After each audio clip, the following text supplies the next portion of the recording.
એક વૈષ્ણવે નિયમ લીધો કે રોજ સવારે ઠાકોરજીના પહેલા દર્શન કરવા, જેથી આખો દિવસ સુધરે. મહિનાના 29 દિવસ ગયો ને 30મા દિવસે જયારે ગયો તો જુએ તો ઠાકોરજી પીઠ દઈને બેઠા છે. અને પેલો વૈષ્ણવ નારાજ થયો કે પ્રભુ મારો દિવસ સુધરે એટલા માટે આપના દર્શન કરવા આવું છું અને આપ ઊંધા થઈને બેઠા છો.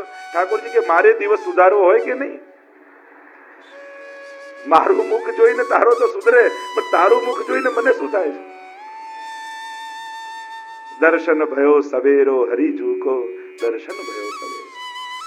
प्रभु के मुखारविंद का जब सुबह वैष्णव दर्शन करता है ना, तो अपने जीवन को धन्य करके मानता है कि ऐसे कौन से मेरे पुण्य होंगे कि वह परात्पर ब्रह्म, वह नंद नंदन, वो यशोदा जी के गोद में खेलने वाला परमात्मा आज मेरी गोद में विराज रहा है. એને એના ભાગ્યનો આમ ગૌરવ થાય કે જ્યારે સવારે ઉઠીને મંગળા કરાવી લાલનને ગોદમાં લઈને શૃંગાર કરતા હોય ત્યારે પોતાની જાતને વૈષ્ણવ ધન્ય માને. જો સેવા કરવી એટલે કેવલ ભોગ ધરવા, ટેરા લેવા, પોતનું કરવું એ જ નથી. સેવા કરવું એટલે આખા જીવનનું ડિસિપ્લિન આવે. એ વૈષ્ણવને વિચાર થાય કે જે હાથે મારે કાલે ઠાકોરજીને જગાડવાના છે, જે હાથે મારે ચણસ્પર્શ કરવાના છે, એ હાથે મારે પાપ કેમ કરી શકું? જે આંખે મારે ઠાકોરજીના કાલે મુખારવિંદના દર્શન કરવાના છે, એ આંખે મારાથી પાપ કેમ જોવાય? જે જીવવાથી મારે કાલે પ્રભુના ગુણગાન કરવાના છે, એ જીવવાથી મારાથી કોઈની નિંદા કેમ થઈ શકે? આ એક વિચાર વૈષ્ણવને આવે છે કે કાલે મારે સવારે ઠાકોરજીને મારું મુખ બતાવવાનું. જો આજે પાપ કરીશ તો કાલે કેમ કરીને ઠાકોરજીને મંગળા કરાવી શકીશ? આ વિચાર વૈષ્ણવને આવે. સેવા કરનારો વૈષ્ણવ એના આખા જીવનને ધન્ય બનાવતો હોય છે. એવું આ દિવ્ય પુષ્ટિ માર્ગ મહાપ્રભુજી આપણને આપ્યો છે. અહીંયા ગુસાઈજી પ્રભુ ચરણ કહે બીજમ કારુણિક પ્રભુ, એ કૃપાલુ પરમાત્મા એ આ મંત્રના બીજ છે કે જે આપણને ફલ આપવાના છે. અને આગળ ગાન કરતા શ્રી ગુસાઈજી પ્રભુ ચરણ કહે કે આનો વિનિયોગ શું, આનાથી ફલ શું મળશે? सर्वोत्तम स्तोत्र करने से प्राप्ति क्या होगी?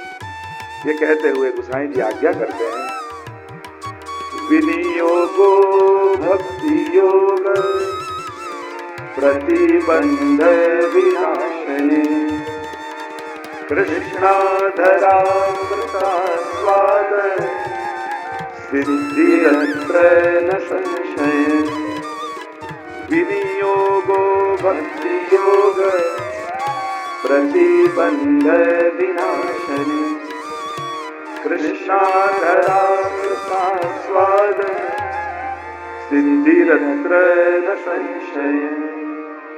આનો વિનિયોગ શેના માટે? એક વસ્તુ સ્પષ્ટ કરી લો, દીકરાના લગ્ન કરાવવા માટે આ પાઠ નથી, દુકાન ચલાવવા માટે આ પાઠ નથી, પૈસા કમાવા માટે આ પાઠ નથી. कई बार हम अलौकिक तत्वों का लौकिक वस्तु के उपार्जन के लिए उपयोग कर देते हैं. आचार्यों कहे न कि मच्छर मारवा स्टेन गन નો उपयोग करे એવું કહેવાય. अरे जो काम अगरबत्ती जलाने से हो जाए उसको फिर स्टेन गन का थोड़ी उपयोग किया जाता है. लौकिक पामवा માટે અલૌકિકનો પ્રયાસ ન થવો જોઈએ. જો ભગવાને તમને બુદ્ધિ પણ આપી છે, બુદ્ધિનો એવો ઉપયોગ કરો સંસારમાં કે મન બગાડવાનો વારો જ ના.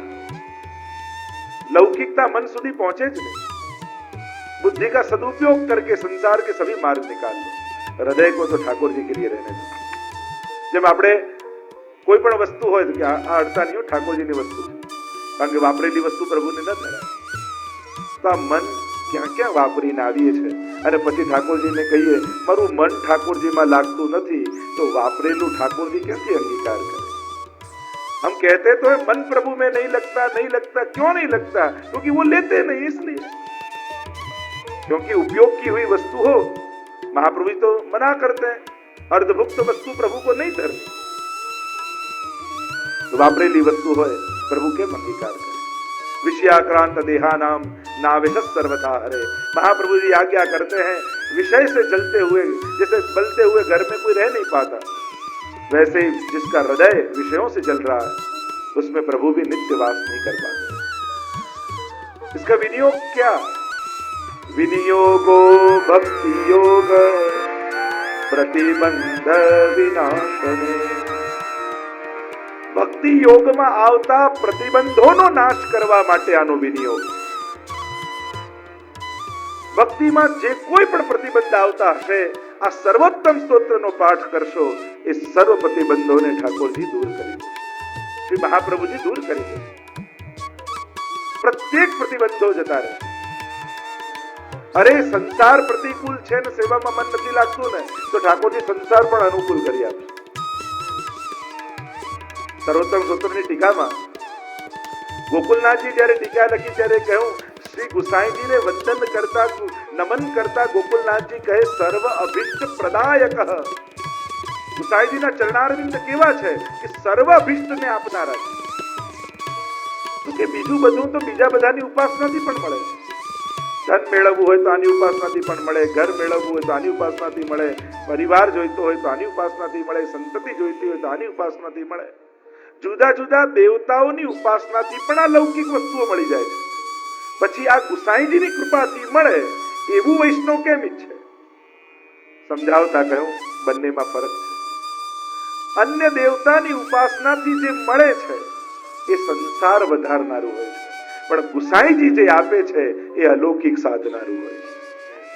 जैसे किसी से धन मिला तो उसे लौकिक बढ़ेगा, पर गुसाई जी की कृपा से मिला तो वो सेवा में उपयोग होगा।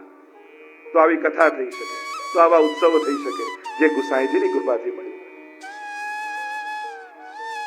गुसाई जी की कृपा से घर मिलेगा तो ऐसा मिलेगा कि जिसमें ठाकुर जी के विराजने का स्थान हो, जहां प्रभु विराज सके। एमनी कृपाथी संसार मळशे तो एवा संसारना लोको मळशे, एवा परिवारना व्यक्तिओ मळशे जे सेवामां सहाय करशे। आ फरक छे। तो बीजाथी पण मळे, गुसाईजी पण आपे, बंनेमां फरक एटलो पेलुं लौकिक वधारनारू होय अने अलौकिक साधनारू होय। तो विनियोग भक्ति योगमां आवता प्रतिबंधोनो नाश थाय अने परम फल आ कहता कहूं कृष्णा धरा मृता स्वाद सिद्धि रत्न रसम छे। क्या सर्वोत्तम सूत्र तो साक्षात कृष्ण धरामृत रूप है, सुधा रूप है। मैंने पहले ही कहा ना, महाप्रभु जी दो स्वरूप से आराध्य है हमारे यहाँ, एक अग्नि स्वरूप और दूसरा सुधा स्वरूप। ये सुधा रूप है साक्षात, क्योंकि भगवत सुधा के संबंध के बिना भगवत लीला का अनुभव नहीं होता, भगवत रस की प्राप्ति नहीं होती। भगवत लीला का अनुभव करना है, भगवत स्वरूप का अनुभव करना है तो सुधा संबंध होना आवश्यक है। सुधा संबंध न थाय ત્યાં સુધી ભગવત સ્વરૂપનો અનુભવ નથી થતો। અને એટલે જ ઠાકોરજીએ દસમ સ્કંદની જે વ્રજલીલા છે એમાં સર્વ ભક્તોને સ્વયંની સુધાનો સંબંધ કરાવ્યો છે। કારણ કે કૃષ્ણ કેવલ મનુષ્ય આકારે દેખાય છે, પણ એ તો છે રસોવૈસહ, રસરૂપ છે। પ્રભુમાં રસ સિવાય બીજું કાંઈ નથી। જેમ તમે મિશ્રીના ખીલોના બનાવો, જન્માષ્ટમીમાં ને સાકર મિશ્રી ઢાળીને આપણે ખીલોના બનાવીએ, ફૂલ બનાવ્યું હોય એની ડાળી બનાવો, પત્તી બનાવો, પણ કોઈ પણ ખૂણે ચાખો એમાં મિશ્રી સિવાય બીજું કાંઈ નથી, ખાલી આકાર ફૂલોનો છે તો મિશ્રી જ। એમ જ પ્રભુ આકાર જુદો લાગે છે તો રસો વૈસહ, રસ સિવાય પ્રભુમાં બીજું કાંઈ જ નથી। અને ભગવાન પોતાનો ભગવત રસ સુધા સંબંધ કરાવી અને ભક્તોને સ્વસ્વરૂપનો અનુભવ કરાવે।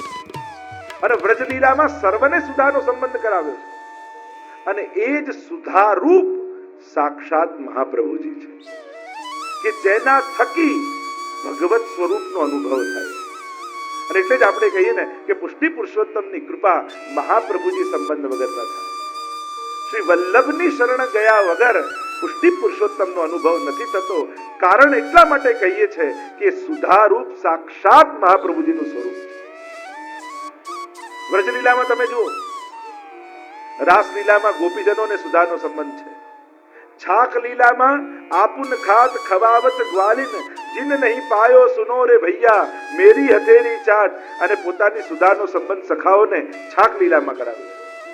વેણુનાદ કરી, વેણુ ગીતમાં તમે જુઓ, નાદ છે એ કેવલ અવાજ નથી, નાદ તો પાત્ર છે। પ્રભુ એમાં પોતાની સુધા પધરાવી, સ્વસ્વરૂપની સુધા પધરાવી અને સર્વને સુધાનો સંબંધ કરાવે। એટલે પ્રભુ વેણુનાદ કરે એટલે કેવલ અવાજ નહીં માનવો, અવાજ એટલે કે સાઉન્ડ, એ નાદ તો પાત્ર છે અને પાત્રમાં ભગવાન પોતાની સુધા પધરાવી સર્વને સુધાનું દાન કરે છે.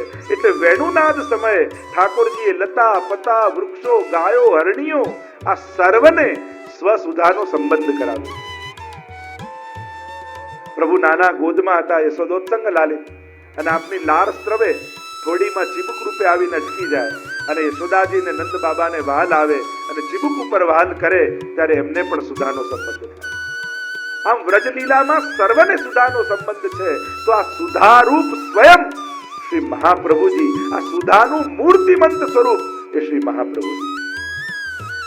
અને એટલે જ આપણે ત્યાં બે પ્રકારની સૃષ્ટિ માનવામાં આવી છે, નાદ સૃષ્ટિ અને બિંદુ સૃષ્ટિ. ઠાકોરજી જયારે વેણુનાદ કર્યો અને વેણુનાદ કરતા પ્રભુના મુખમાંથી અધરામૃતના બિંદુ સર્યા અને સ્વામીજી આવીને ઝીલી લીધા, એ છે બિંદુ સૃષ્ટિ, એ છે વલ્લભકુલ.